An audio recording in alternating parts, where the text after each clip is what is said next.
Welcome to our channel. Today we how to configure portfolio tracking with CoinStats for staking positions. Easy tutorial step by step clearly. Open the CoinStats application or website. Log into your existing account or create a new one if you haven't already done so. Once logged in, navigate to the portfolio section from the main menu. Look for an option to add a new asset or portfolio item. Select Add New Asset to begin configuring your staking positions. In the search bar, type in the name of the cryptocurrency you wish to track. Choose your desired cryptocurrency from the drop-down list. Enter the quantity of the asset you own in the designated field. Next, find the staking option or toggle.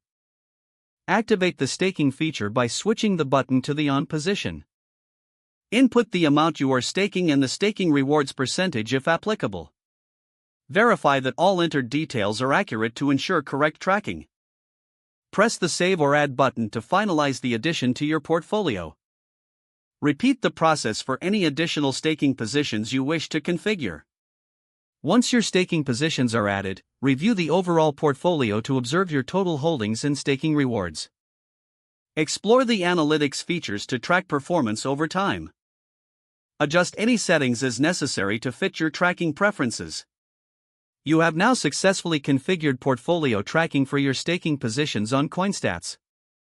If the page does not load, refresh the browser or try again in a private or incognito window. Make sure you are using the correct email address, then retype it carefully to avoid small typos. If your password is not accepted, use the reset option and create a new strong password you can remember.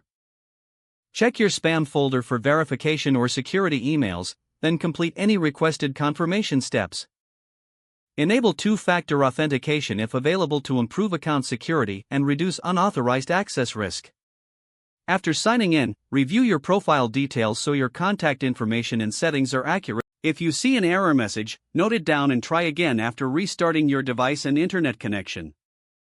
Log out when you finish, especially on shared devices, to keep your account and payment information secure. If the page does not load, refresh the browser or try again in a private or incognito window. Make sure you are using the correct email address, then retype it carefully to avoid small typos. Don't forget to like this video and subscribe to our channel for more step-by-step tech guides.